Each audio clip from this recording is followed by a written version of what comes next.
bienvenue à tous. Merci de nous avoir rejoints dans cette formation.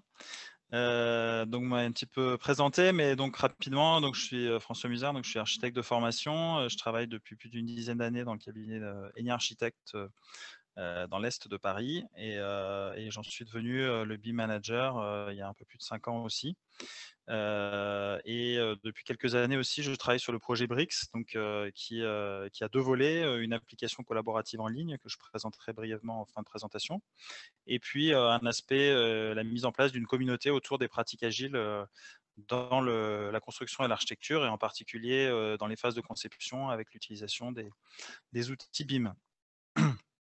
Donc ça sera un petit peu le fil rouge de la présentation aussi. Alors, comme je suis en plein écran, je vois pas les questions, donc je pense que je marquerai 3 ou 4 fois un arrêt, et puis s'il y a des questions, vous pourrez me les remonter à ce moment-là.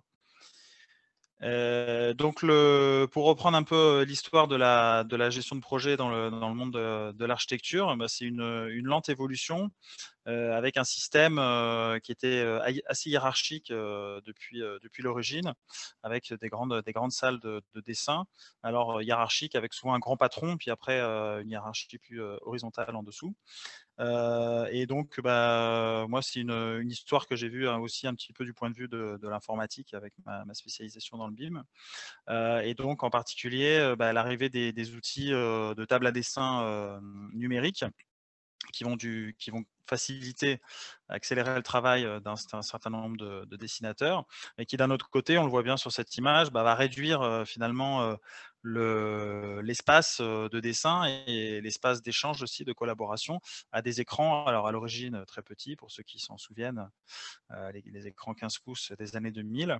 Et puis, bon, maintenant, ça s'est un petit peu plus agrandi, mais c'est vrai que tout d'un coup, bah, d'une grande table à dessin, on est passé à une fenêtre, et donc, bah, les aspects collaboration se sont d'une certaine manière réduits, même si c'est dans cette fenêtre, on accède à internet et on peut échanger d'autres manières, mais les échanges frontaux ont changé de nature.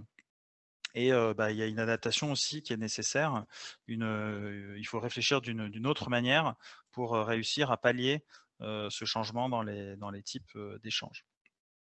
Donc, néanmoins, ça n'empêche pas de produire des bâtiments parfois très sophistiqués, donc on aime ou on n'aime pas, mais on voit qu'il y a des résultats quand même avec des choses assez extraordinaires, mais souvent avec des gros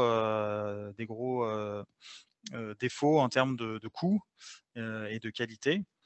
Parfois aussi. Alors, je ne parle pas forcément de ce projet, mais bon, en tout cas, on connaît beaucoup de projets avec ce type de défaut. Et souvent, bah, un des principaux problèmes, c'est en effet que les gens travaillent beaucoup en silo.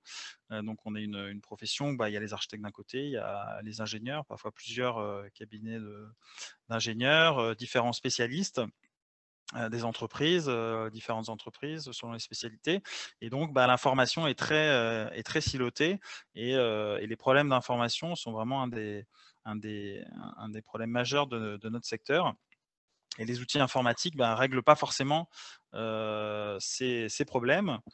L'arrivée du BIM, en fait, a permis de créer cet espace un petit peu d'échange autour d'un modèle 3D, mais derrière, si on ne change pas vraiment nos pratiques, une fois qu'on a appris les outils, c'est bien, mais si on ne change pas nos pratiques de travail, ben, on n'a pas forcément les gains espérés, ou qui nous sont vendus par les différents fabricants de logiciels. Donc, les principaux dysfonctionnements qu'on va rencontrer dans les agences d'architecture, c'est souvent une organisation trop ou très pyramidale, avec un grand patron ou une grande patronne, et puis tout un tas de personnes en dessous, qui font que l'organisation pyramidale, son principal défaut, c'est que elle fait que les gens se responsabilisent pas forcément, ou pas assez. Des changements de priorité intempestifs, avec, voilà, un manque parfois de visibilité sur l'évolution du projet, qui font que, ben, pour travailler, pour essayer de se concentrer, de se plonger dans un travail, on va dire, fort intellectuellement, c'est pas forcément évident quand les paramètres changent en permanence, ou en tout cas qu'on n'a pas un minimum de visibilité. Il y a souvent une capitalisation des connaissances qui est pas assez importante. Une capitalisation des connaissances qui se fait soit en interne dans une structure, donc d'essayer de prendre du temps, de prendre du recul pour se dire, bah, qu'est-ce qui fonctionne bien, comment on pourrait mieux travailler, mais qui peut aussi se faire au niveau d'une profession ou d'un secteur. Donc, bah, chez ILO Formation, vous travaillez justement à améliorer cet aspect-là. Mais bon, il y a toujours des choses à mieux faire. Et puis, bon, bah, une des conséquences les plus connues par chacun de ces problèmes d'organisation dans les agences d'architecture, c'est les fameuses charrettes. Donc, se retrouver finalement, après avoir tergiversé, à travailler tard, voire très tard et de manière très intense. Et on va voir que les pratiques agiles, justement, l'idée, c'est de se mettre plutôt dans un rythme continu, régulier et soutenable sur la durée. Alors juste un petit détour par le BIM, mais c'est vrai que un des aspects, à pas négliger, sur les pratiques de BIM et de maquette numérique, c'est le fait que, ben, cet objet, 3D, souvent quand on le visualise, bon avec l'information qui est rattachée avec, mais, bah, c'est un objet qui va permettre en fait à tous les corps d'état, du bâtiment de se retrouver autour de la table finalement. Alors on n'a pas encore des hologrammes, mais ça viendra et en tout cas de se retrouver autour de différents écrans et de visualiser chacun les apports que chacun des spécialistes va faire à ce modèle et donc de bien voir que la construction d'un bâtiment, c'est vraiment l'apport de plein de spécialités et les échanges qui vont se faire autour de ces modèles ben, vont être l'occasion justement de pratiques assez riches, de pratiques collaboratives assez riches.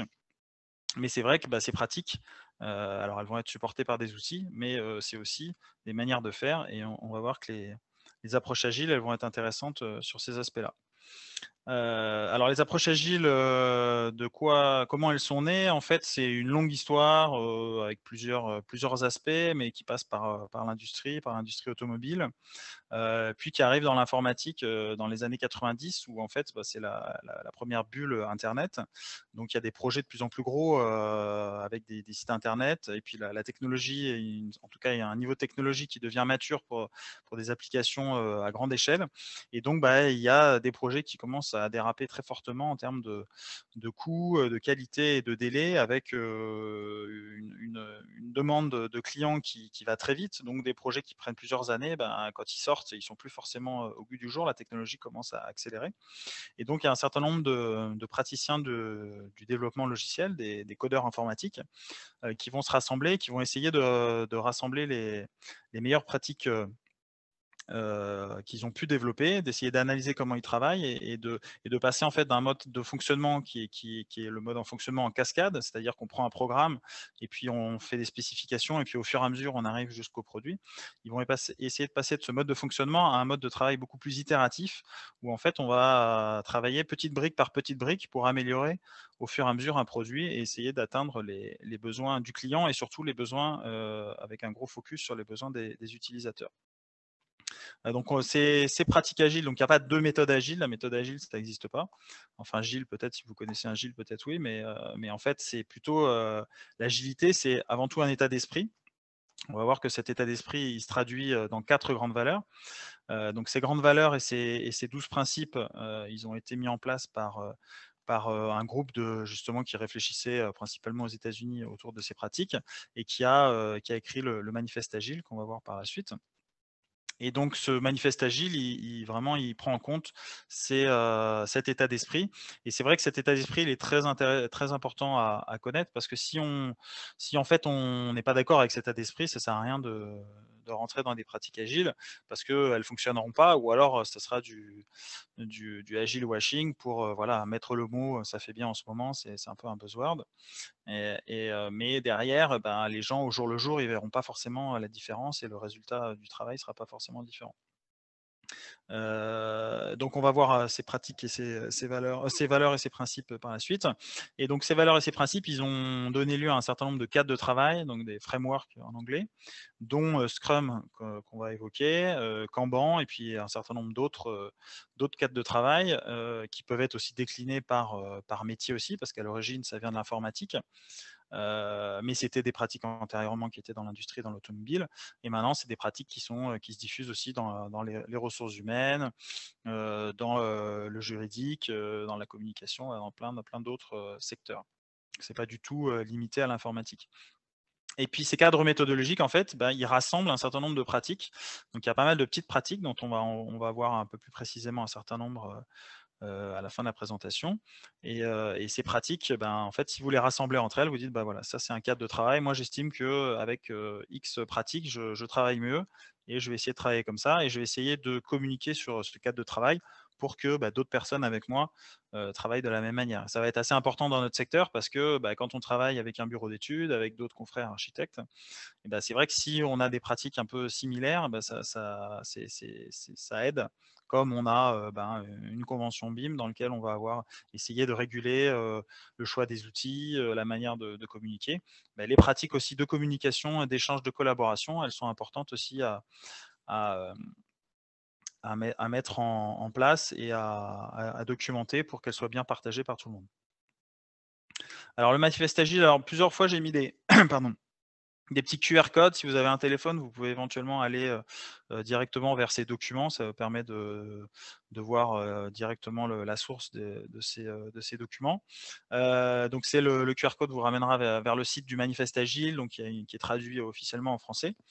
Donc je vais vous lire un peu les 4 grands, donc principes. Donc en introduction, ils disent: «Nous découvrons comment mieux développer, des logiciels par la pratique», donc c'est, un aspect, vraiment, empirique et en aidant les autres à le faire, donc l'idée de partage et donc ces expériences nous ont amenés à valoriser les individus et leurs interactions plus que les processus et les outils.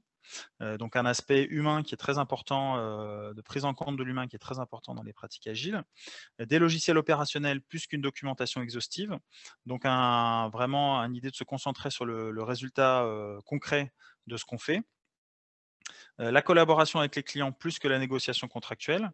Donc aussi toujours essayer d'être au plus proche des demandes du client et dans l'échange avec lui plutôt que dans un rapport de force. L'adaptation au changement plus que le suivi d'un plan.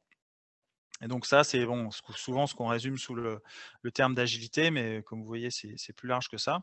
Donc le fait de se dire, bah, pas forcément cette gestion, en cascade, cette gestion avec un processus Gantt comme on voit souvent chez nous, où on a tout planifié, ça y est, sur 3, 4 mois, 1 an, on pense que c'est bon. En fait, on sait très bien que ça se passe jamais comme ça. Donc on si on prend en compte dès le début que il va y avoir des changements et on va développer des méthodes qui vont nous permettre de s'adapter à ces changements et faire que ces changements deviennent non pas une contrainte, avec, derrière des problématiques de coût, de délai, mais plutôt, un avantage parce que potentiellement c'est, un meilleur projet qui peut se mettre en œuvre. Donc à chaque fois, ces 2 assertions, qui se répondent, à chaque fois, donc il est dit à la fin quand même: «Nous reconnaissons la valeur des seconds, éléments, mais privilégions les premiers». Donc ça c'est pas forcément antinomique effectivement quand on dessine un plan, effectivement, il faut avoir un CCTP, c'est important, mais peut-être qu'il faut se concentrer plutôt sur, bah, le fait que le plan soit compréhensif, qu'il y ait, justement un modèle 3D qui explique bien les choses ou une maquette et peut-être que la documentation, en termes vraiment, purs, bah, voilà, on sait très bien que les gros CCTP, les gros documents papier, c'est bien ça sert souvent quand il y a des problématiques et du, des réclamations, mais souvent c'est pas des documents qu'on lit, dans le but de bien réaliser le projet.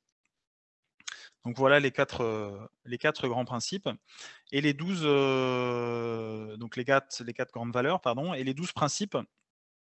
On passer peut-être un peu plus vite, donc c'est satisfaire le client, donc c'est ce rapport toujours, voilà, enfin évidemment tout le monde se dit: «Bah, moi aussi j'essaie de satisfaire les besoins du client», mais bon, c'est important de le rappeler et le client, quand on dit le client aussi, c'est souvent l'utilisateur final, donc pour nous, pour les architectes, je pense que c'est assez important de se dire, bah, comment derrière le client on essaie de toucher directement, l'utilisateur final.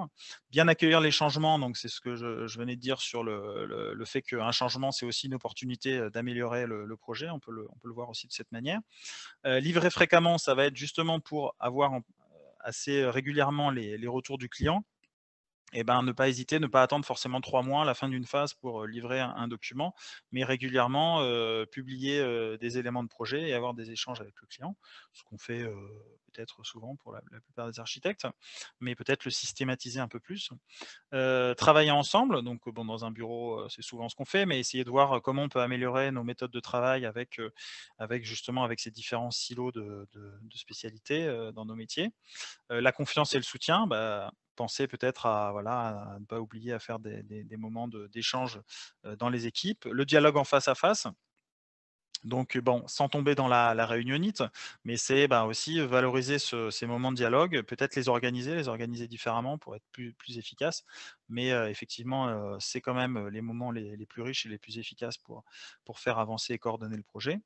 Des logiciels opérationnels, donc pour nous, ça va être peut-être, par exemple, justement, une maquette, numérique, qui fonctionne correctement, qui est bien remplie.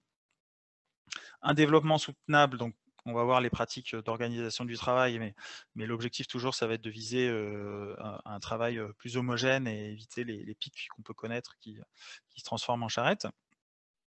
Une attention continue, donc c'est une attention continue à la qualité.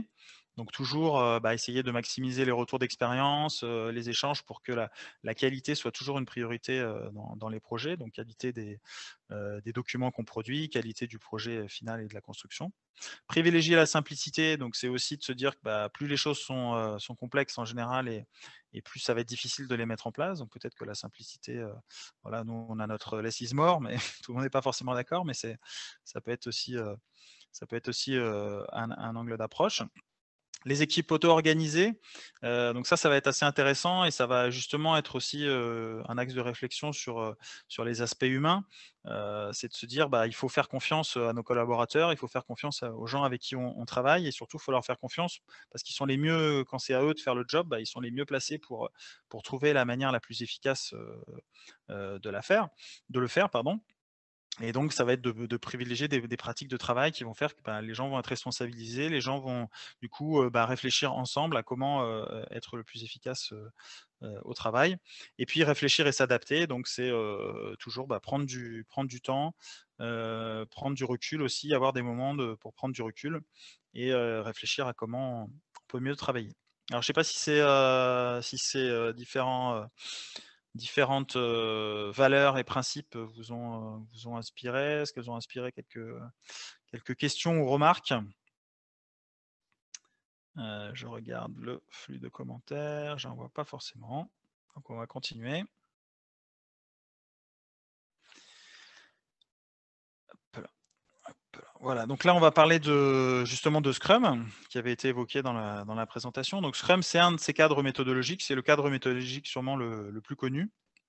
Donc vous avez aussi un QR code pour pouvoir aller télécharger le guide Scrum. Donc le guide Scrum, c'est pas très long, je crois que ça réduit d'année en année, il est mis à jour régulièrement, enfin pas tous les ans, mais tous les 2-3 ans. Et donc la dernière version justement est assez intéressante parce qu'ils ont vraiment expurgé tous les termes informatiques et ils voient que ces pratiques, Scrum, ou Agile, commencent à se diffuser dans pas mal de secteurs. Donc ils ont essayé d'en faire un document, le plus, neutre possible, en termes de langage, métier. Donc c'est intéressant de voir la dernière version. C'est un document, voilà, de 6-7 pages, ce qui est pas énorme. Et souvent on dit que voilà, le Scrum, c'est assez simple, il y a un formalisme assez simple, mais qui est quand même assez difficile à maîtriser dans la pratique. Donc on va passer un petit peu de temps juste sur ce cadre pour vous montrer un peu ce que c'est qu'un cadre méthodologique. Donc en fait, l'idée d'un cadre méthodologique, c'est de se donner un certain nombre de règles du jeu, se dire que tout le monde va essayer de partager ces règles du jeu et en partant de ces règles du jeu, ben, on va essayer de voir, quelles conséquences ça induit dans la manière dont on travaille. Et puis, eh ben, on va aussi dans ce jeu, on va se donner du temps pour prendre du recul, donc ce qu'on va appeler les rétrospectives de sprint, pour inspecter le travail qu'on fait et derrière, ça va permettre de s'améliorer, éventuellement de modifier le cadre méthodologique. Si à un moment, bah, il ne convient pas complètement, on va pouvoir l'adapter, mais c'est vrai que c'est pas mal de partir d'une base, qui peut être ce Scrum. Donc dans le Scrum, on va avoir différents rôles. On va avoir le product owner qui est d'une certaine manière le chef de projet, par exemple, dans une agence d'architecture ou éventuellement aussi dans un groupement, qui va représenter le groupement ou l'agence auprès du client. Et c'est lui qui va être en charge en fait de comprendre les besoins du client et de les traduire dans un carnet de produits qui va lister tous les besoins du client et qui va expliquer tous les besoins qu'a le client. Après ce product owner, il va être en contact avec l'équipe de développement qui va être constituée par exemple de différentes, personnes dans un cabinet d'architecture ou, des équipes de conception de l'architecte et des bureaux d'études. Et cette équipe, eh ben, elle va être en charge de réaliser et de sélectionner dans le carnet de produits les choses à mettre en œuvre sur le projet et de les réaliser à travers une succession de sprints. Donc on va dire, bah, par exemple, nous on travaille avec des phases, donc on a des phases qui durent 2-3 mois. Le sprint, il va plutôt avoir lieu entre 1 et 4 semaines. Donc par exemple, on peut se baser sur bah, la livraison de la maquette numérique. Souvent, on se met d'accord pour livrer la maquette numérique toutes les semaines, toutes les 2 semaines.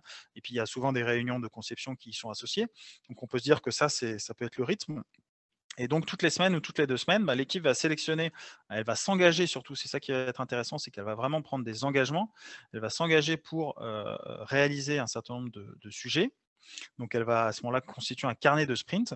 Et donc, pendant cette période de 1 à 2 semaines, elle va tout mettre en œuvre pour avancer sur ces sujets et pour finaliser tous les sujets qu'elle avait sélectionnés et sur lesquels elle s'était engagée à travailler. Donc, cet aspect auto-organisation, ça va faire que l'équipe, en fait, il faut qu'elle trouve le moyen, quel qu'il soit, de s'auto-organiser pour, une fois qu'elle s'est engagée à réaliser des choses, à les délivrer à la fin.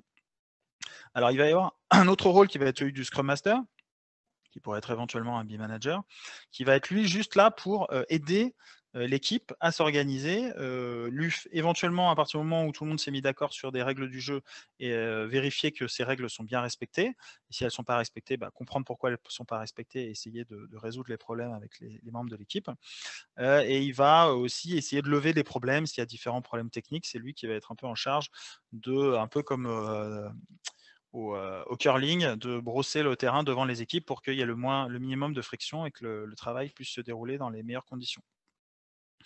Pendant le sprint, on va aussi faire des mêlées, ce qu'on appelle des mêlées quotidiennes, qui vont être des mini-réunions qui vont permettre juste d'envoyer quelques informations, que tout le monde soit bien synchronisé, pas forcément de résoudre des problèmes, mais de faire que l'équipe a toujours la bonne information. On verra par la suite comment on l'a mis en place justement dans notre agence. Et puis une fois que ce travail est terminé, il va y avoir une revue de sprint qui va réunir les membres de l'équipe, qui va réunir le product owner, le scrum master et surtout des représentants du client ou des utilisateurs qui vont pouvoir justement bah, apprécier si le travail correspond bien à leurs besoins. Effectivement, ça ne va pas être tout le travail, il faut effectivement aussi qu'ils comprennent qu'il y a des choses qui sont en cours de travail, mais on va vraiment leur montrer ce sur quoi on s'était engagé à travailler. Est-ce que le résultat leur convient? Comment on peut l'améliorer? Et donc après, ben, à ce moment-là, on va pouvoir modifier le carnet de produits et repartir de zéro en resélectionnant un certain nombre de sujets et relancer un sprint. À la fin du sprint, on n'oubliera pas aussi de faire une rétrospective de sprint. Donc, cette rétrospective, ben, ça va être justement de prendre un peu de recul, de prendre une petite heure pour dire bah, comment ça s'est passé, est-ce qu'il y a des choses à améliorer dans la manière de travailler et de s'améliorer de manière vraiment très régulière.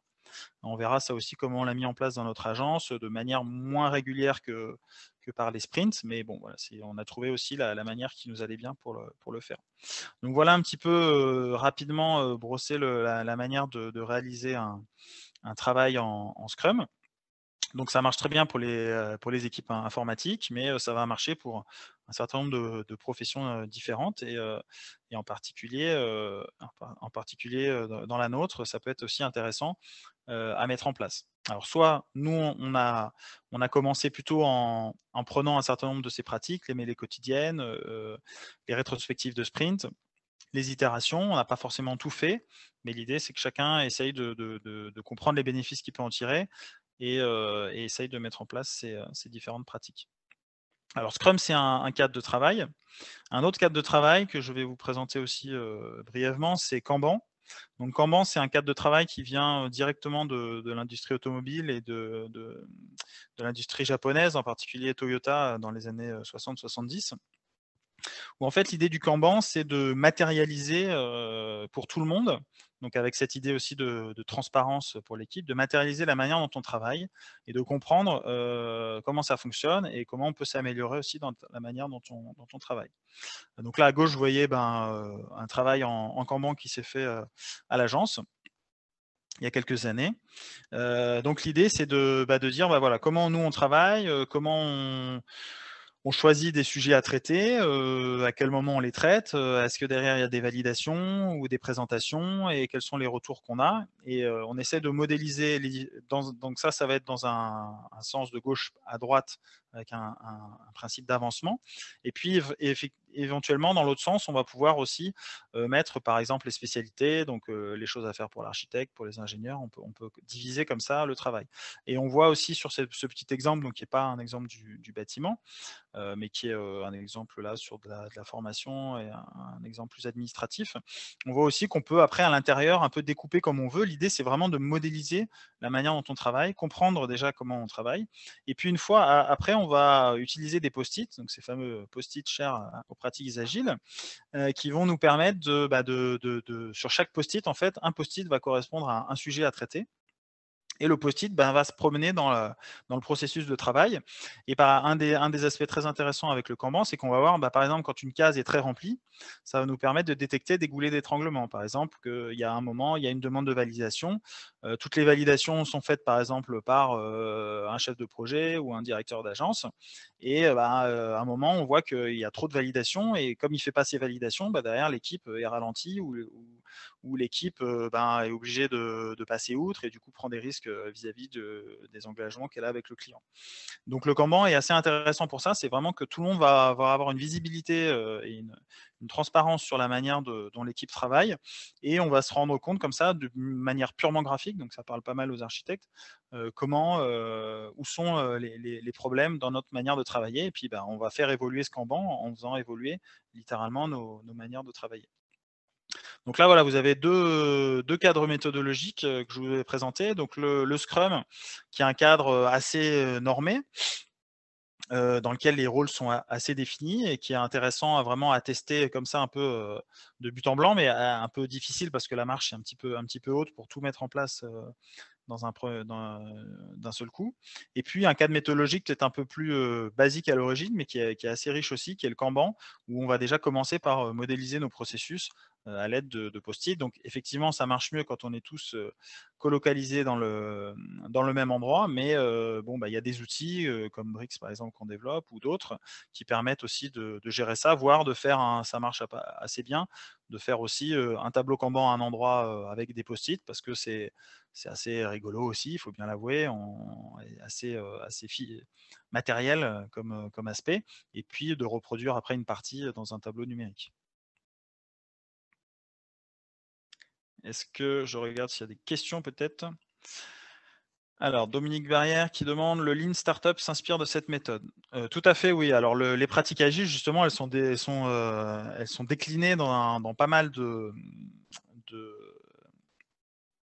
de cadres méthodologiques, dont le Lean Startup, c'est un cadre méthodologique. Alors, ce qui est intéressant dans votre question, c'est qu'il y a le terme Lean qui apparaît.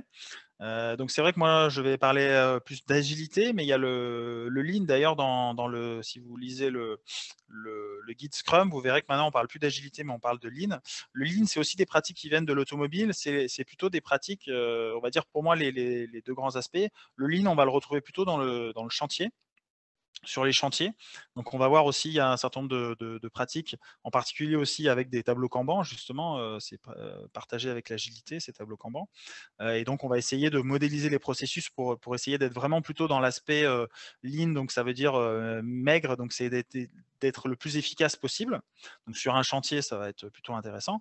Par contre, moi je me suis plutôt intéressé à l'agilité parce que, plutôt sur des phases de conception, où là l'idée c'est pas forcément d'être le plus efficace pour être efficace, mais c'est plutôt l'agilité, elle va être plutôt c'est ces aspects d'adaptation au changement, de remise en cause, de valorisation de la remise en cause et donc qui sont plutôt des sujets qui nous intéressent dans les parties de conception. Mais le Lean Startup, en effet, c'est aussi, un cadre méthodologique des pratiques agiles et Lean. Il y a une deuxième question de Florence. Bonjour, les termes de Scrum et Sprint peuvent-ils être traduits en français? Alors, sprint, oui, on va dire que c'est une itération. Donc, c'est vrai, alors je reviens sur ma slide. Sprint, donc on va dire que c'est une itération. Donc, on aurait pu mettre une itération. Et Scrum, bon, Scrum, c'est quand même, c'est pas une marque déposée, mais c'est un nom un peu officiel. Donc, le Scrum, c'est une mêlée. Donc en effet, c'est l'idée un peu de la mêlée de rugby, où on va essayer ce qu'on voyait un petit peu, si je reviens un petit peu voilà, là sur la pratique numéro 12, réfléchir à adapter. Vous voyez que les gens sont un petit peu, ils forment une sorte de mêlée. Et donc l'idée, c'est que tout le monde se mette ensemble et que l'équipe essaye dans cette mêlée de produire le meilleur résultat possible. Donc Scrum la mêlée et Sprint les itérations. Donc c'est de travailler en découpant le temps. Alors, je regarde aussi dans les commentaires. Non, donc j'avais 2 questions. Donc merci pour ces questions. Donc on va continuer, je regarde le temps. Alors on va continuer avec, alors moi je me suis intéressé plutôt pour l'agile pour le BIM, mais c'est vrai que c'est des pratiques de projet, on va voir par la suite qui sont pas forcément, induites par le fait que vous travaillez en BIM. Si vous travaillez de manière, un dessin plus traditionnel, il y a pas de souci, ça marche aussi. Là, je vais faire un petit détour justement par ces pratiques Agile BIM. Donc, je vous dirai à la fin, on a au tout début, là, vous avez le site agilebim.org sur lequel vous pouvez retrouver un peu plus en détail ces différentes pratiques plus adaptées au BIM. Donc, ce n'est pas celles qu'on va évoquer par la suite. Mais voilà, il y en a certaines qui sont vraiment très adaptées au BIM et l'idée, c'est qu'on a essayé nous aussi de créer un cadre méthodologique en allant chercher différentes pratiques agiles et des pratiques de travail issues des pratiques de BIM management, essayer de les mettre ensemble pour essayer de faire que sur un projet BIM, on puisse dire voilà, on va mettre en place toutes ces pratiques et on va essayer de voir si ça permet de bénéficier au projet. Donc, je ne vais pas rentrer dans le détail, mais en gros, voilà, il y a une partie qui est sur la partie organisation, qui va s'inspirer du Scrum. Il y a une partie qui est les pratiques fonctionnelles, donc au jour le jour, comment on travaille, avec des principes de ce qu'on appelle le cadre méthodologique Extreme Programming. Et puis, il y a un socle technique qui va être là autour des pratiques orientées objets, donc vraiment la manière de structurer la donnée dans le BIM. Donc, n'hésitez pas à aller sur le site agilebim.org pour avoir plus d'informations sur ces différents aspects. Donc là, je vais un petit peu détailler certaines pratiques agiles. Donc la première qu'on a mise en œuvre, nous, sur un projet de bâtiment industriel qui était assez complexe avec plusieurs ouvrages différents. Et l'équipe, ça partait un peu dans tous les sens. Ils avaient un peu du mal à s'organiser et avoir une vision globale un peu de qui fait quoi, parce que chacun travaillait sur un bâtiment et il y en avait un peu dans tous les sens. Donc on a mis en place ces pratiques. Donc vous voyez moi de dos là, avec l'équipe. Donc on avait fixé 1 heure. Donc l'équipe s'était dit, avait vu quelle était l'heure qui les arrangeait. Donc là, c'était plutôt en fin de matinée. Et donc, alors souvent, on appelle ces projets, alors encore un anglicisme, on appelle ces réunions des stand-up meetings, donc des réunions debout.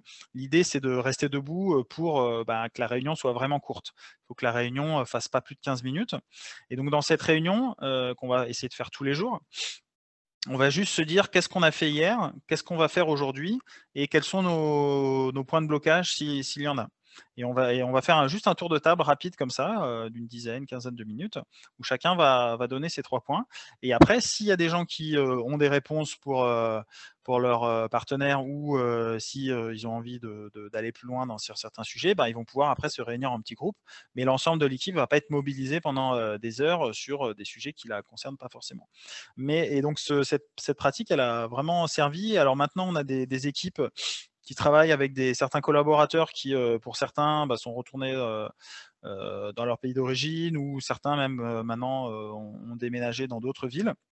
Et du coup, ces équipes, elles continuent de manière hybride à avoir ces points réguliers qui sont vraiment très très courts, qui s'intercalent souvent d'ailleurs entre d'autres réunions, surtout pour le chef de projet, et donc qui permettent à l'équipe de se synchroniser.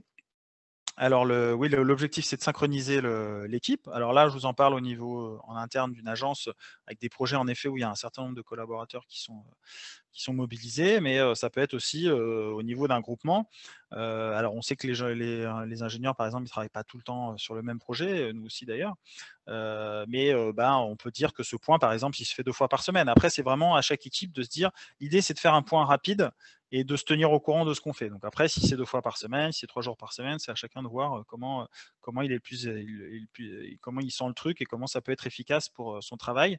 Mais cette pratique de vraiment avoir cette réunion très courte, pratique qu'on n'a pas forcément d'habitude, bah, elle est plutôt intéressante. Elle renforce aussi l'esprit d'équipe parce que voilà, on sait qu'on va retrouver son équipe à heure fixe, peut-être avec où on va pouvoir aussi parler en interne d'un groupement. C'est pas forcément des réunions avec le client et tout, donc c'est un autre rythme qui peut être intéressant. Et le travers, pour le chef de projet, ça va être de transformer ces réunions en réunions de reporting, juste pour un peu espionner qui fait quoi dans l'équipe. Donc effectivement, l'idée, c'est pas ça, c'est vraiment juste de partager l'avancement de son travail avec ses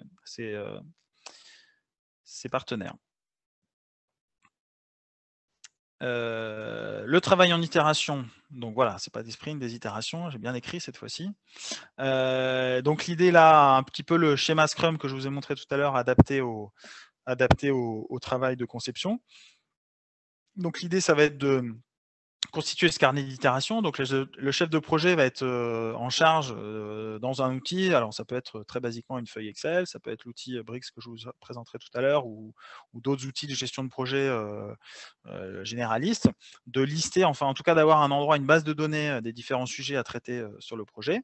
Et puis après, de se donner ce rythme d'itération, souvent à travers le rythme des réunions de conception. Donc par exemple, en général, on a ça toutes les semaines. Donc se caler, d'utiliser vraiment ce carnet d'itération pour faire un suivi des différents sujets, d'essayer sur chaque itération de se dire c'est pas l'ensemble du tableau qu'on va traiter, mais on va réduire à 5 ou 10 sujets à traiter et on va se concentrer là-dessus, et tous les membres de l'équipe vont s'engager à produire quelque chose pour la phase d'après, pour que le rythme de développement soit vraiment régulier. Et puis à l'intérieur de ces itérations, éventuellement, on aura des ateliers thématiques pour les différentes problématiques du projet, donc les gens vont pouvoir se réunir entre eux.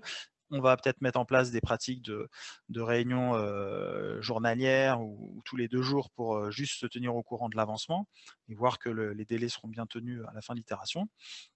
Et puis à la fin de l'itération, si on travaille en BIM, on va pouvoir publier la maquette, avoir un incrément de maquette qu'on va pouvoir montrer en réunion, peut-être même dans certaines réunions utiliser de la réalité virtuelle par exemple pour montrer aux clients. Donc les itérations, en effet, l'idée c'est pas forcément de montrer aux clients à chaque fois, surtout quand on fait toutes les semaines, mais ça peut être une fois toutes les 2 semaines ou tous les mois, et à ce moment-là, peut-être on peut prendre un peu plus de temps pour utiliser la maquette numérique comme un moyen de communication avec de la réalité virtuelle, par exemple. Ça peut être un bon moyen d'exploiter ces données. Donc voilà, c'est par exemple un exemple d'adaptation du travail en itération au travail de conception de projet, en particulier avec le BIM. Donc ça, c'est qu'un exemple. Après, en effet, chacun est libre d'adapter différemment en allant piocher un petit peu dans les différentes pratiques. On va voir justement comment, une fois qu'on s'est un peu décidé sur une manière de travailler, comment cette manière, l'idée, c'est surtout pas qu'elle soit fixe et immuable, mais c'est surtout justement d'avoir une pratique d'amélioration continue. Et donc ça, c'est la deuxième pratique qu'on a mis en place à l'agence et qu'on a vraiment généralisé à tous les projets, qui fonctionnent très bien, sont les rétrospectives. Donc les rétrospectives, c'est un moment à la fin d'une phase, d'une itération de projet. Alors souvent dans Scrum, par exemple, c'est toutes les itérations. Donc c'est toutes les semaines, c'est assez régulièrement. Nous, on a décidé que c'était à la fin de chaque phase. Et donc à la fin de chaque phase, l'équipe de projet va se regrouper et va prendre 1 heure et demie pour discuter sur voilà, comment ça s'est passé dans le projet. Donc l'idée, c'est toujours d'avoir un état d'esprit positif. L'idée, c'est pas de commencer à déblatérer sur les uns ou sur les autres. L'idée, c'est d'être dans une démarche constructive et d'en sortir à la fin de la réunion. Il faut qu'on sorte avec des choses concrètes pour que les choses aillent mieux et qu'on puisse mieux travailler. Donc il va y avoir souvent 3 temps. Alors il y a plusieurs schémas, il y a toute une littérature sur les rétrospectives, il y a plein de manières de les faire. Nous, on utilise un schéma assez classique, mais pour l'instant, on l'a pas encore épuisé, donc on continue à utiliser. Donc on va dire déjà qu'est-ce qui fonctionne bien, parce que c'est bien un moment que l'équipe elle se dise voilà, je sais pas, la communication s'est bien placée, l'état d'esprit était bon, le résultat on est content. Bon, il faut dire des choses positives, commencer par ça permet de rassembler un petit peu l'équipe. Dans un deuxième temps, on va pas dire ce qui s'est mal passé, mais on va dire plutôt qu'est-ce qu'on estime qu'on peut améliorer. Donc l'idée, c'est pas de pointer tel ou tel dysfonctionnement, c'est plutôt de dire voilà, moi je sens que ça, on pourrait mieux le faire. Et j'ai déjà une idée en tête souvent, comment je pourrais l'améliorer, ou je vais en parler justement avec mes autres partenaires pour que quelqu'un peut-être a une idée pour améliorer ça. Mais l'idée, c'est de mettre le doigt sur des points un peu durs, des points qui sont pas forcément, qui fonctionnent pas forcément super bien. Et puis dans un troisième temps, donc à chaque fois, ben, on va souvent utiliser donc on va le voir par la suite, on va souvent utiliser un tableau post-it pour mettre un peu tout ça. Et à la dernière étape, ça va être de dire, bah, voilà, chacun va faire des propositions concrètes. L'idée, c'est vraiment des propositions le plus concrètes possible qui peuvent se réaliser en 1 heure ou 2 maximum pour que, bah, dès la sortie de la réunion, on puisse mettre en place ces améliorations. Donc là, par exemple, un exemple d'une des premières rétrospectives qu'on a réalisées à l'agence. Donc là, voilà, on a ces 3 temps symbolisés par des post-it de 3 couleurs. Donc à chaque fois, on a 10 minutes un petit peu d'introspection. Chacun écrit une idée par post-it. Il y a un animateur qui va les rassembler un petit peu par thème. Et après, on prend une vingtaine de minutes pour en discuter ensemble. Chacun va essayer d'expliciter un peu plus les idées qu'il a mis en œuvre. Et puis, à la fin du projet, on va lister un petit peu les améliorations concrètement que les gens proposent. Et s'il y en a trop, on va voter aussi, parce que l'idée, c'est de se dire, bah, s'il y a 10 améliorations proposées, on sait très bien que bah, voilà, on va être repris après dans le rythme du travail, on ne va jamais les mettre en œuvre. Donc l'idée, c'est d'en sortir 3 ou 4 maximum et de les définir le plus concrètement possible pour qu'elles aient une chance d'être mises en œuvre. Donc après, nous, on a une fiche rétrospective qui va, alors au début qui était manuelle, maintenant on l'a informatisé. Mais au début, voilà, on n'a pas cherché à faire un truc très compliqué. On a fait un gabarit dans Word et puis on éditait ça à chaque fois qu'on faisait une rétrospective avec bah, voilà, la liste, un petit peu le résumé des choses à conserver, des choses à améliorer et puis le plan d'action qui est mis en place derrière. Donc ça, c'était en interne. Après, on a commencé à la réaliser aussi dans des groupements de projets. Et donc, en fait, comment on a pu mettre ça en place, c'est on l'a intégré dans nos conventions BIM. Donc, quand on a on fait parfois des missions de BIM management, ou alors quand on doit faire des remarques sur la convention BIM, on suggère au BIM manager de l'intégrer. Et donc, on a un petit chapitre comme ça sur bah, essayons de prendre ce temps ensemble pour s'améliorer. Alors, c'est dans la convention BIM parce que on va dire que c'est un bon vecteur pour introduire ce genre de pratique, mais l'idée, c'est que tous les participants du projet soient là, qui travaillent avec ou qui soient à Modeler BIM ou pas, quoi. Donc là, il y avait une entreprise, un bureau d'études, et voilà. Donc là, souvent, il peut y avoir des points un peu plus durs. Voilà, chaque société bah, travaille un peu à sa manière, donc c'est plus difficile de dénouer un petit peu, mais bon, c'est pour l'animateur d'ailleurs, c'est un travail un peu de psychologue qui est assez intéressant. Et puis quand même, quand on va être amené à passer d'une phase APS à un APD ou un APD à un pro, bah, ça peut être intéressant quand même de se dire un peu les choses et de lister des améliorations à mettre en œuvre concrètement. Voilà un résumé un peu. Donc derrière, ça donne lieu, par exemple, à un mail. Donc là, on avait utilisé la plateforme Croquis. Donc on s'était dit, bah oui, en effet, voilà, Croquis, ça a bien fonctionné. Donc c'est bien de dire que ça marche bien. Bon, par contre, en choses à améliorer, on avait listé aller plus loin dans la résolution des clashs des maquettes. Donc peut-être on n'était pas allé assez loin dans cette étape-là. Et puis les actions concrètes à mener. Utiliser uniquement un croquis pour les échanges de fichiers. Donc peut-être il y avait des gens qui n'étaient pas complètement formés là-dessus. Donc là, on redit bien que c'est la plateforme unique d'échange. Déposer un jeu de plan au niveau PDF en l'état associé à chaque livraison de maquette. Donc c'est de se dire oui, on livre pas que la maquette, mais on livre aussi des plans pour ceux qui peuvent pas forcément ouvrir les maquettes. Donc voilà, c'était les pistes d'amélioration proposées.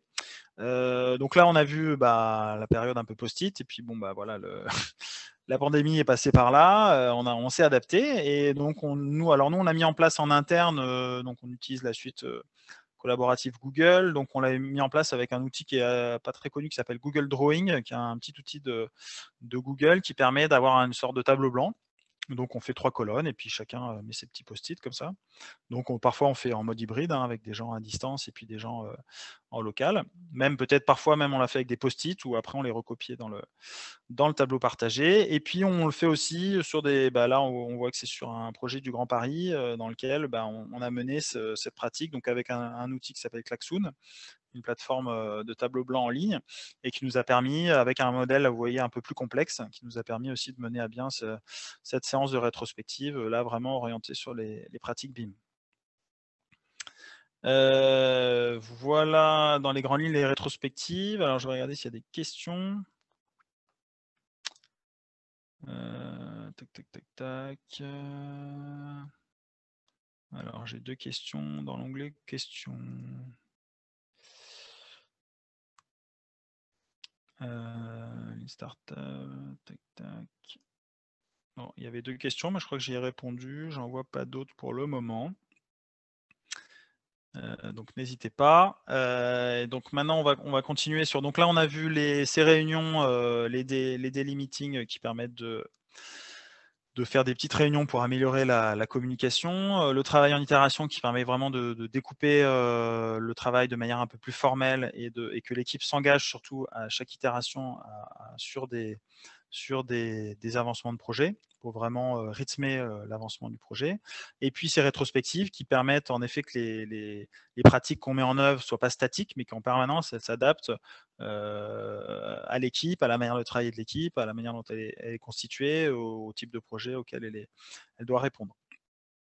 Après, un des autres aspects importants, on parlait tout à l'heure dans les itérations, de carnet d'itération.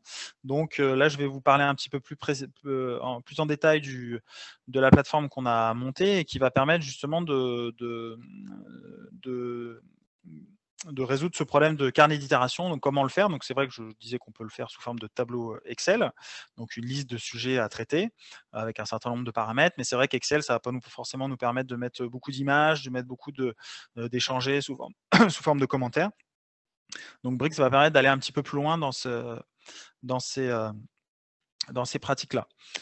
Donc, l'idée, en effet, c'est de découper le projet donc, on l'a découpé en itération. Maintenant, on va le découper en sujets, qui va être l'unité de base un petit peu de l'avancement du travail. Et donc, on va lister tous les sujets qui vont être à résoudre. Et dans chaque sujet, on va essayer d'aller assez loin dans la description de ce sujet, donc pour que n'importe quel collaborateur après puisse prendre en compte ce sujet, le traiter avec toutes les informations requises pour le faire de la meilleure manière possible. Donc, on va dire quelles informations il doit prendre en compte. Donc, ce carnet de produits, ces différents sujets, c'est un document qu'on va vraiment utiliser pendant la réunion de conception. On va prendre sujet par sujet, on va dire ok, il y a ça à faire, donc voilà, toi l'ingénieur, tu es au courant qu'il faut prendre les choses de telle manière, il faut vérifier tel ou tel paramètre, donc ok, on l'écrit, l'architecte lui il sait qu'il doit faire telle ou telle chose. On va éventuellement découper ce sujet en tâches qui vont être attribuées à différentes personnes de l'équipe. Et l'idée, c'est qu'à la fin de l'itération, ce sujet soit résolu. Donc dans Brix, on va pouvoir aussi échanger sous forme de commentaires. Donc en fait, tout aussi le travail qu'on va faire par échange de mails. Donc le problème du mail, c'est voilà, déjà on en reçoit trop. C'est une information qui est non structurée, donc on a du mal souvent à retrouver l'information. Donc là, tous ces échanges par mail, on va les mettre dans la plateforme en les hiérarchisant sujet par sujet. Et quand on a quelque chose à dire sur un sujet, on vient faire des commentaires dans le sujet. Et comme ça, derrière, on a une traçabilité. Une fois que le sujet est terminé, il est résolu, on passe à autre chose, on garde toute la traçabilité et les échanges à l'intérieur de ce sujet. Donc, ça va être plus facile après de retrouver pourquoi on a fait tel ou tel choix. Voilà. Donc, on va mettre une description, j'ai dit, des tâches, un responsable ou des responsables s'il y a plusieurs sujets à traiter. Et on va pouvoir y associer des documents ou des images, même une maquette numérique. Et puis, on aura, à l'intérieur de l'itération, on va avoir des échanges entre les participants, non plus par mail, mais par commentaire à l'intérieur du sujet. Après ces sujets, on va venir les regrouper et justement, on a vu ce travail en itération. Donc, on va avoir une vue aussi qui va nous rappeler un petit peu le Gantt, dans laquelle on va découper les différentes phases du projet en itération. Et à chaque fois qu'on va avoir une itération, on va à l'intérieur y associer différents sujets à traiter. Donc, l'idée, c'est pas d'être dans cette logique vraiment de Gantt où on planifie tout à l'avance. L'idée, c'est d'être dans cette logique où on constitue le carnet de produits et à chaque itération, ou éventuellement le chef de projet, justement, pour donner quand même un minimum de visibilité, il peut pré-remplir les sujets à traiter 2 ou 3 itérations à l'avance, sachant que ça peut toujours s'adapter au dernier moment. Et donc, on va, pour chaque itération, se mettre d'accord sur la liste des sujets à traiter. Et après, l'équipe va vraiment se concentrer uniquement sur cette liste de sujets à résoudre pour la fin de l'itération.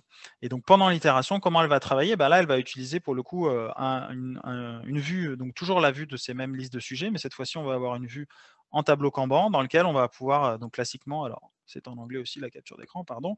Donc, il y a les sujets qui sont à faire, les sujets qui sont en cours, les sujets réalisés. Alors, comment on va vraiment matérialiser, nous, notre processus de conception? Bah, peut-être qu'on va ajouter une colonne, par exemple, validation, ou une colonne en attente, si la personne qui est en charge d'un sujet est en attente d'une réponse d'une autre personne. Donc, on peut comme ça créer les colonnes qui nous vont bien pour matérialiser la manière dont on travaille. Et donc, toute l'équipe va avoir cette vue d'ensemble des différents sujets à traiter et voir comment, à quelle phase d'avancement ils sont. On peut cliquer après sur chaque sujet pour avoir le détail, pour pouvoir mettre des commentaires à l'intérieur. Après ces différents sujets, on peut aussi les connecter. Donc, si on travaille en BIM, on peut les connecter à la maquette numérique. Donc, la plateforme Brix intègre un viewer dans lequel on peut charger des modèles et on peut faire créer des commentaires et des sujets directement depuis la plateforme avec une capture d'écran du point de vue. Donc, ça va permettre d'avoir des échanges plus efficaces autour de la maquette. On peut aussi connecter l'application. Donc, l'idée, c'est aussi de travailler avec un flux d'informations dans lequel on a une base de données de fichiers, donc qui n'est plus un serveur de fichiers, mais qui va être des fichiers dans le cloud. Donc, que ça soit un cloud, on va dire, neutre, type Google Drive ou OneDrive, ou un cloud plus spécifique, comme des outils d'Autodesk ou Archicad. Et à l'autre côté, ben, de plus en plus, on utilise des outils de chat, Slack ou WhatsApp, ou des choses comme ça. Et au milieu, on va avoir un outil qui va être, par exemple, Brix, qui va permettre de structurer l'information. Et ces outils vont communiquer entre eux. Donc, on va pouvoir aller chercher des fichiers pour commenter un sujet dans Brix. Quand un sujet est résolu dans Brix, il va pouvoir envoyer une notification dans Slack ou dans Google Chat, par exemple, pour que l'équipe, que l'information circule de la manière la plus fluide possible. Alors, tac, tac, tac, là je vois 2 questions, donc je vais faire une petite pause. Donc Florence qui demande: «Avec une telle organisation, les tâches peuvent-elles être transmises facilement, indifféremment aux personnes?» Alors l'idée, en tout cas dans l'approche Scrum, c'est justement que le product owner, qui est souvent un peu, c'est pas exactement la même chose, mais qui est, on va dire que souvent ça va être le chef de projet qui va endosser ce rôle, qui a un rôle un peu différent. L'idée justement, c'est qu'il ait plus une relation forcément hiérarchique avec son équipe. Lui, son travail, c'est vraiment de donner et de transmettre une information la plus claire possible à l'équipe. Et après, c'est l'équipe qui va s'auto-organiser pour dire: bah, moi, je suis le plus à même de se réaliser cette tâche. Par contre, elle va s'engager à la réaliser pendant l'itération. Donc, cet engagement, il est assez fort, mais ça responsabilise aussi les gens.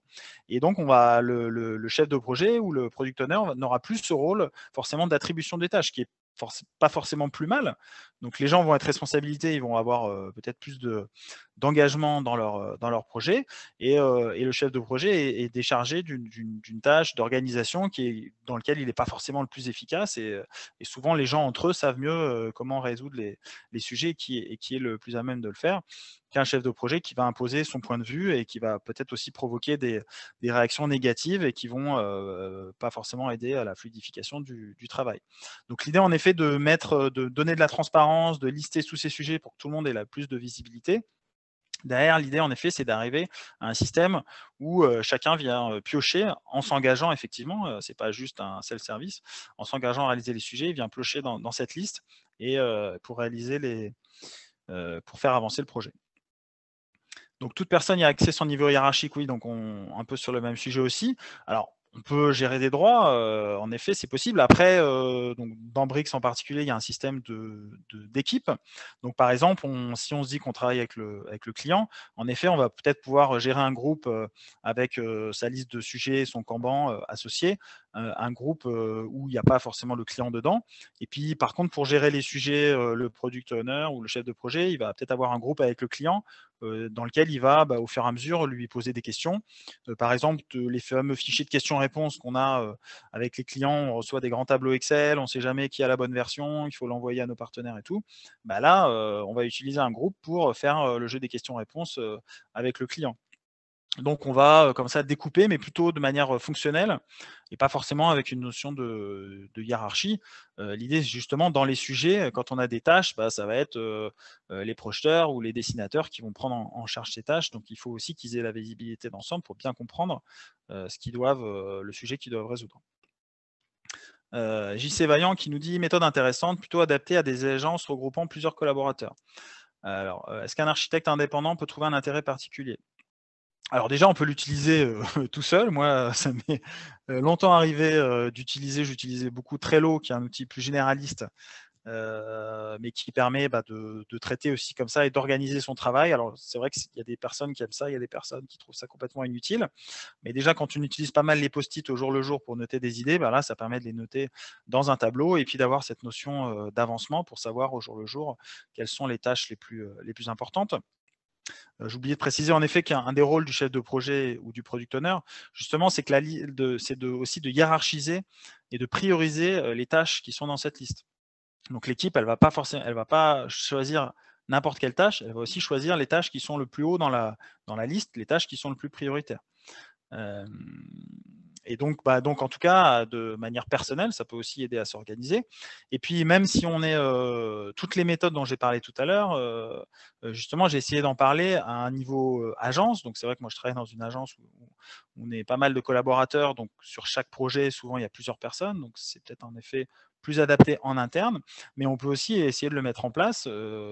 Souvent on travaille quand même pas tout seul et on travaille avec un ingé structure, avec peut-être un paysagiste. Donc voilà, essayer de regrouper déjà ces personnes ou peut-être aussi dans les phases de chantier directement avec l'entreprise, d'avoir un tableau où on va lister les différents sujets à traiter sur le chantier et l'entreprise directement va pouvoir noter où elle en est, faire des états d'avancement, des choses comme ça peut aussi fonctionner.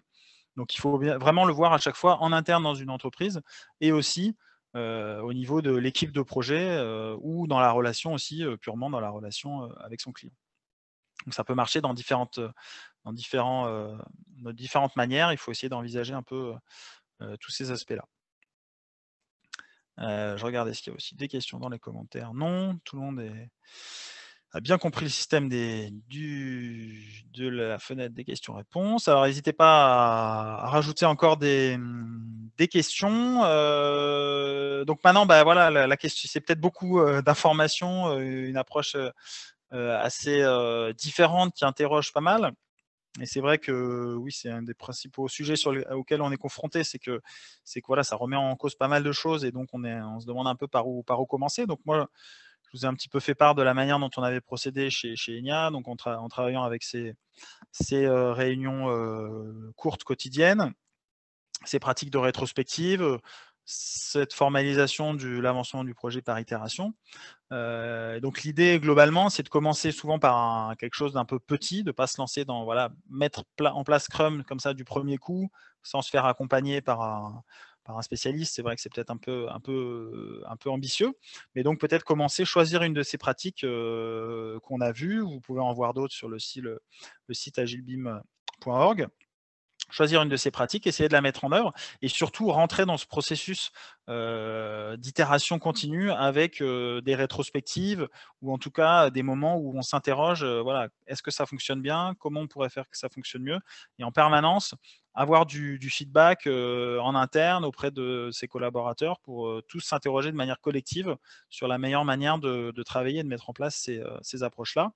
Et en effet, il ne faut pas se mentir, c'est quand même un chemin assez long, mais qui est très intéressant parce qu'au-delà justement des aspects purement BIM, purement techniques, de logiciels, d'informatique, ben, en fait, on rentre vraiment dans la question des rapports humains et de la gestion de la collaboration, qui est vraiment quelque chose ouais, de purement humain, et donc voilà, c'est assez passionnant aussi, mais c'est vrai que ça prend du temps parce que, bah, il faut vaincre pas mal de résistance au changement. Il faut essayer de convaincre les gens, progressivement. Il faut mettre en place ça, il faut avoir une gestion du risque parce qu'en effet, bah, quand on remet en cause les choses, il faut quand même que le projet à la fin, il soit rendu. Donc voilà, c'est un sujet assez passionnant et donc pour vous aider un petit peu là-dedans, alors nous on a mis en place plusieurs choses. Donc il y a mon partenaire Sébastien Lucas qui travaille avec moi sur Brix, qui propose une formation sous forme de série de mails. Donc vous avez le QR code aussi pour aller sur la page pour vous abonner. Vous retrouverez ce lien aussi sur le site agilebim.org. Donc vous pouvez vous inscrire en mettant votre email et donc vous recevrez après toutes les 2 semaines un email qui vous parlera d'une pratique agile que vous pouvez mettre en œuvre dans vos travaux. Hop, je vous le remets. Éventuellement, j'ai pas prévu le lien pour le mettre en commentaire. Hop là, vous avez aussi, on a publié un livre blanc sur ces pratiques agiles, donc dans lequel on liste justement un peu les différents problèmes qu'on va rencontrer dans les agences d'architecture et comment on va pouvoir les régler avec donc les pratiques agiles qu'on a vues, mais aussi, aussi d'autres aspects qu'on traite dans ce livre blanc. Donc vous avez aussi le QR code pour vous rendre sur la page et puis obtenir une copie de ce document. Et puis, si vous voulez tester l'application Brix, donc vous pouvez aller sur le site brixapp.io, donc vous avez le lien ici en bas, et vous pouvez vous inscrire. Donc vous avez le droit à 3 utilisateurs gratuits. Et puis, on vous proposera sûrement de prendre un rendez-vous pour, voilà, sur un... L'idée, c'est qu'effectivement, il y a beaucoup de choses différentes à traiter. Donc l'idée, c'est aussi de vous accompagner, sous forme d'une petite réunion d'1 heure dans lequel on peut prendre le temps d'analyser vraiment, vous, sur quel projet vous voulez mettre ça en place, comment on peut faire avec notre outil, et vous donner quelques conseils là-dessus. Donc n'hésitez pas à vous créer un compte et on vous accompagnera au début pour débuter avec notre application et de manière plus générale avec les pratiques agiles. On organise aussi des meet-up régulièrement. Alors, si vous allez sur le site agilebeam.org, c'est là où vous aurez le plus d'informations. Et donc, dans ces meet-up, il va y en avoir un la semaine prochaine, dans lequel on invite justement les fondateurs de Scrum. Donc, ça va être vraiment les fondateurs de Scrum aux États-Unis qui vont témoigner aussi de eux. Il y a une réflexion qui se fait aussi là-bas sur l'adaptation de Scrum au secteur du bâtiment. Donc, il y a vraiment une communauté aussi internationale sur ces sujets-là qui réfléchit à ces différents changements de méthode. Est-ce que j'ai d'autres questions? Oui, Florence, toujours. Merci pour ces nombreuses questions. L'approche agile remet en question les fonctionnements traditionnels. Les moyens technologiques semblent essentiels. Peut-on imaginer l'apport agile sans ces technologies? Alors, je vous ai montré justement sur la partie rétrospective. Tout au début, on s'est bien gardé d'utiliser des outils technologiques et aussi pour le Kanban. Vraiment, quand on a débuté ici, l'idée, c'était vraiment d'en parler avec une équipe et juste de prendre un mur blanc, des post-it. On a acheté du scotch un peu fin là, et on a fait des colonnes, on a mis le titre des colonnes et on a vraiment commencé comme ça de manière très basique. Donc vraiment oui, la technologie, elle est, en tout cas nous on vient se rallier parce qu'on pense que le BIM c'est ce côté de maquette numérique qui permet de rassembler tous les acteurs, et donc c'est un bon vecteur pour la convention BIM aussi, c'est un document dans lequel on parle de la manière dont on travaille, ce qu'on ne faisait pas forcément avant. Donc c'est un bon vecteur pour favoriser ces approches. Mais c'est vrai qu'on peut tout à fait les mettre en œuvre juste avec une pile de post-it de 4 couleurs différentes et des bandes de scotch sur un mur. Donc il ne faut pas hésiter à se lancer, même sans tous ces outils. Ces outils vont être intéressants. Premièrement, de plus en plus, on travaille à distance. On travaille avec des partenaires qui ne sont pas forcément des mêmes sociétés, donc on n'est pas dans les mêmes locaux. Donc c'est vrai qu'à un moment, on va avoir besoin de ces outils, mais ils ne sont pas forcément un prérequis. Alors, je repasse le livre blanc. Voilà. Donc, vous avez le QR code ici. Tac, le livre blanc. Donc 2 fois, ok. Anonymous qui dit « Tout le monde prend connaissance de l'ensemble des post-it ou une table pour chaque personne ». Non, l'idée, c'est vraiment, la base des pratiques agiles et l'essence des pratiques agiles, c'est vraiment la transparence, le partage d'informations. Donc, si on n'est pas là-dessus, ce que je disais au tout début, c'est voilà, il ne faut pas se lancer dans ces pratiques-là. Il faut rester sur un système hiérarchique ou avec des silos d'informations où chacun jalouse l'information de l'autre, mais il ne faut pas faire de l'agilité. L'agilité, ça nécessite en effet d'avoir une approche personnelle et d'être convaincu que le partage d'informations, la transparence va être bénéfique pour l'amélioration du projet. Donc non, il faut essayer de trouver le moyen le plus efficace pour que ce tableau, de manière matérielle ou numérique, soit partagé avec le plus de personnes possible. Alors, Jean qui dit « Il y a un danger d'en faire une usine à gaz et que le produit ne devienne pas prioritaire ». Alors, c'est vrai que c'est pratique, on a vu, on va dire c'est une ingénierie humaine à mettre en œuvre. Donc, c'est pour ça que je disais bien, il faut commencer petit. Donc, mettez en place juste la petite réunion toutes les semaines. Vous en discutez toutes les 2 semaines pour dire: «Est-ce que ça marche bien? Est-ce qu'on change l'heure? Est-ce qu'on» voilà. Par contre, on s'impose de réaliser, cette réunion parce qu'on s'est engagé à le faire et puis il faut se donner un petit peu de temps quand même pour voir les éventuels bénéfices ou dysfonctionnements. Mais donc voilà, il faut commencer petit. Après, on peut en mettre en place 1 ou 2 autres pratiques comme ça. Après, c'est un travail très régulier, donc il faut être, en effet assez, régulier dans son travail et pas se dire, avoir des grandes ambitions un jour et puis tout changer le lendemain, ou se lancer dans des trucs en effet, type usine à gaz. Alors après, c'est vrai que si on veut, vraiment, aller plus loin dans le Scrum, il y a ce qu'on appelle des coachs agiles qui sont des gens dont le métier, dans l'informatique, c'est des gens dont le métier, souvent ils sont aussi Scrum Master, donc ils vont être là pour améliorer et travailler juste sur cette amélioration de la gestion de projet. Donc nous, par exemple, quand on a développé notre projet Brix et notre cadre méthodologique Agile BIM, on s'est mis en contact avec des coachs agiles. Alors on a découvert, alors on est basé plus en région parisienne, mais on a découvert une dizaine de personnes sur un format Madame est architecte et Monsieur est coach agile. Et donc, c'est des gens qui discutaient justement à la maison de bah tiens, moi ça marche comme ça en informatique, on fait ci, on fait ça, moi j'aide les gens, pourquoi vous n'avez pas ça? Et donc, il y avait des gens qui avaient déjà eu ces discussions de manière privée et donc ils sont venus pas mal au meet-up qu'on organisait au début dans des agences, bah voilà, pour faire état un peu de leur réflexion. Et donc, bah, ces spécialistes, il y en a qui commencent à s'intéresser justement à notre secteur. Pour ceux qui, je ne sais pas s'il y en a ce soir, mais qui sont BIM managers, ça peut être aussi une évolution de leur métier, donc d'aller plutôt d'un moment d'un spécialiste des techniques à un moment plutôt un spécialiste de la manière de travailler ensemble, de la collaboration.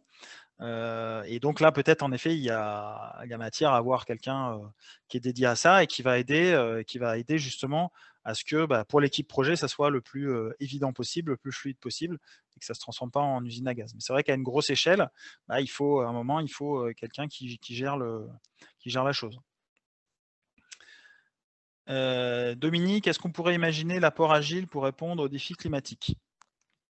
Alors il y a des, il y a des formations et des MOOC sur le BIM et l'approche bas carbone ou les bâtiments basse consommation, ça existe. Alors il faudrait peut-être qu'on monte un, une formation sur le sujet. On est en train d'y réfléchir justement, ça tombe bien, c'est pour ça que je dis ça. Mais sur l'aspect purement climat, approche carbone par exemple, on va dire que la base, c'est quand même qu'on partage le plus d'informations. Donc, en particulier pour bah, quand il y a un thermicien ou des personnes spécialisées sur le sujet, probablement que les informations qu'elles délivrent vont être mieux prises en compte parce qu'elles vont les donner soit plus tôt, soit en tout cas de manière plus efficace avec le reste des partenaires. Donc, il faut espérer que si l'approche environnementale doit être prise en compte dans le projet, bah, ça va favoriser la prise en compte de cette approche. Voilà, après, ce ne sont que des pratiques de travail, donc ça dépend effectivement ce qu'on en fait, mais on peut les mettre au service, je pense, et de manière assez efficace de la prise en compte de l'approche environnementale dans le projet. Florence, les résultats sont-ils au rendez-vous? Eh oui, parce que c'est bien beau tout ça, mais il faut que ça. Est-ce que ça fonctionne? Alors, de manière très transparente, sur les réunions quotidiennes, toutes les équipes de projet ne le pratiquent pas, c'est clair, mais certaines équipes de projet, en particulier les équipes qui sont hybrides avec des gens ici à l'agence et puis des gens pour différentes raisons à distance, parfois à 100%. Chez elles, ça marche plutôt pas mal et toutes les équipes d'une manière différente. Alors en effet, il y en a, c'est vraiment tous les jours à heure fixe. Il y en a, c'est que quelques fois par semaine. Mais chacun, ils ont choisi voilà, la méthode qui leur allait le mieux. Donc, en tout cas, c'est une méthode qui perdure et qui, là, on a déjà un retour d'expérience de plus de 2 ans. Et donc, tout le monde ne le prend pas en compte, mais pour ceux qui le prennent en compte, ils continuent à l'utiliser. Les rétrospectives, ça fait plus de 2 ans qu'on l'a mis en place. Et donc, nous, on le gère d'une manière où il y a un certain nombre d'améliorations qui sont prises en compte par les équipes de projet directement. Et puis après, on a un carnet de produits au niveau agence qui va remonter toutes les problématiques qui doivent être traitées au niveau de l'agence. Et donc, ben après, on a des gens, dès qu'ils ont un peu de temps libre, alors c'est vrai que c'est pas évident de le trouver, mais ou des personnes peut-être plus transversales comme moi, qui sont chargées d'avancer sur ces sujets, donc la mise en place de différents gabarits, par exemple, ou la rédaction de procédures sur notre intranet. Donc ça, c'est des choses qui donnent du résultat. Et la rétrospective, juste la réunion en tant que telle, de prendre 1 heure pour prendre du recul, discuter, ça, rien que cet aspect-là, déjà, est très, très apprécié par les différents collaborateurs. Donc le retour est vraiment intéressant. Après, quand on va plus loin sur des itérations avec une approche Scrum un peu plus poussée, pour l'instant, on n'a pas on n'a pas le retour d'expérience assez important. Le mode itératif, ça fonctionne plutôt bien. Mais on n'a pas encore mis en place une approche 100% Scrum, par exemple.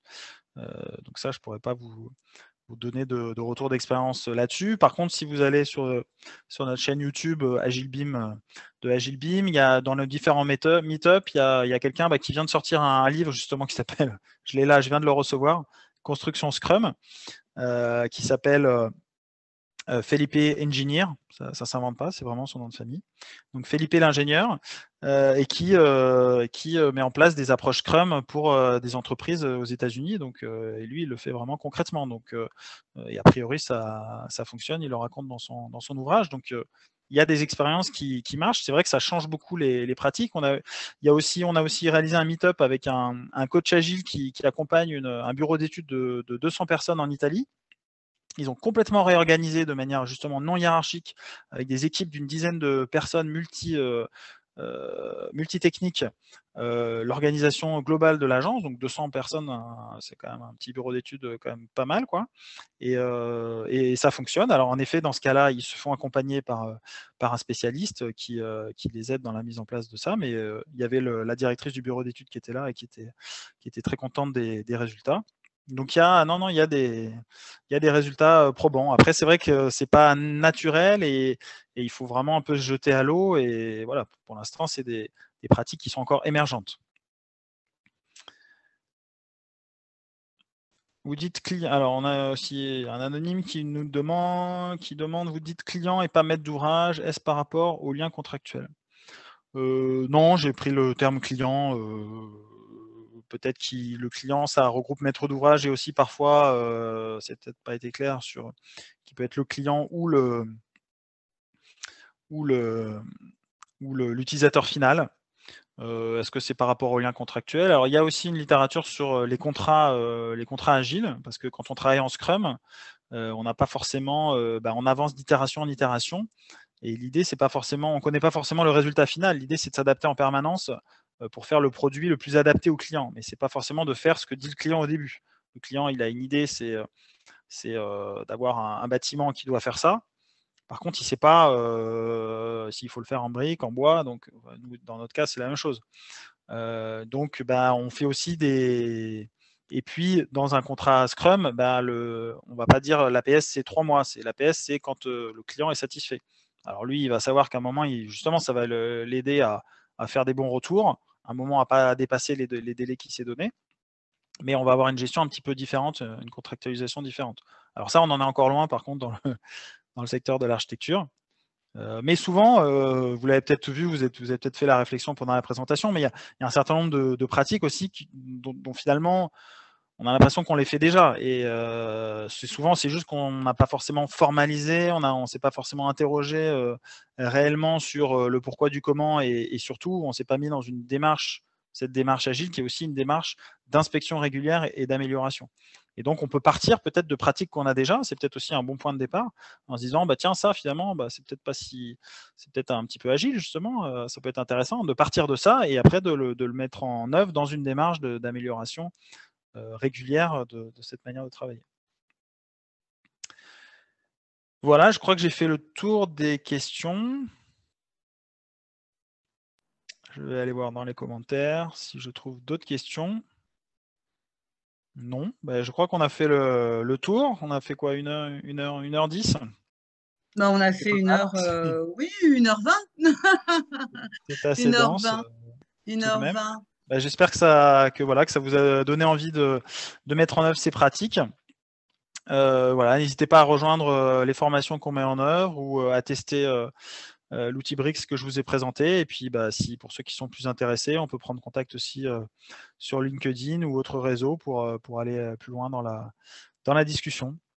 Tout à fait. Alors, c'est vrai qu'on a voulu à ILO Formation inviter François Musard, tout simplement parce que les méthodes agiles, effectivement, inondent les différents milieux professionnels. Et je dirais, c'est vrai, avec une forte efficacité, même si je n'ai pas des statistiques à vous délivrer, à la fois en termes de production, donc du produit, parce qu'on évite en fait l'effet tunnel qu'on peut identifier régulièrement dans le cadre de la gestion de projet. Et puis, les équipes de travail, bien évidemment, collaborent intensément. Alors, on l'a voulu aussi parce que, comme dans toute méthode, il y a une approche très puriste, à savoir avec un guide méthodologique de mise en œuvre de la méthode, et notamment Scrum ou les méthodes agiles, mais il y en a différentes, il y en a plusieurs en définitive, pardon. Et c'est vrai que voilà, faut toujours l'adapter au terrain.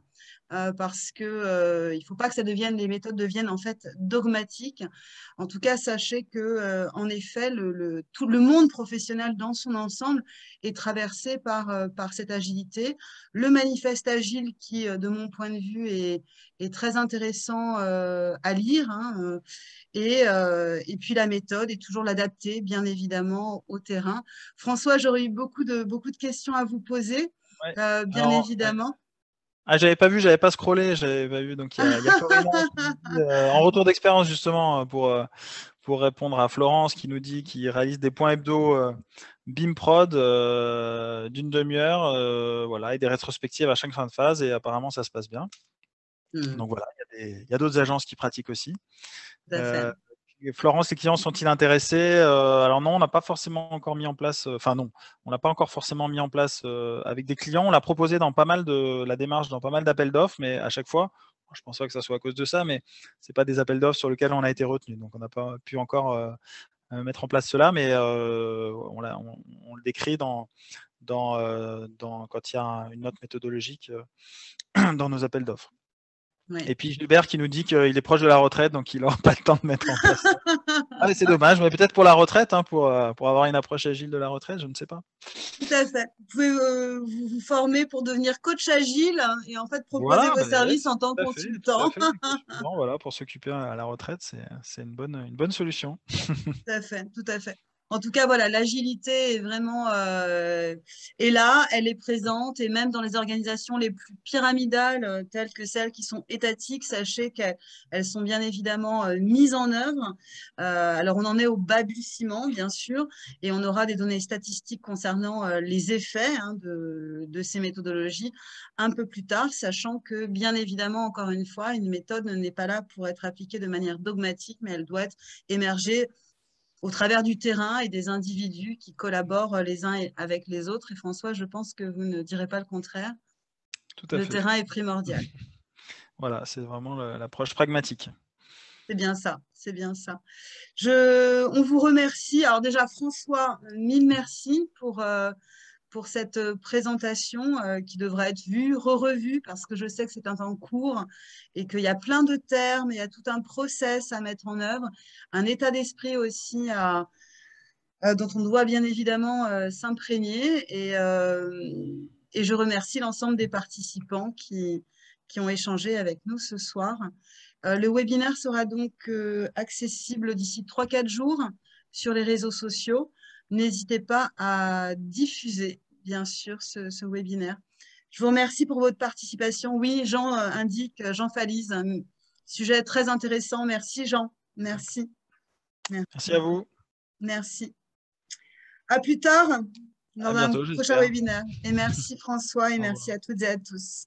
Merci Virginie.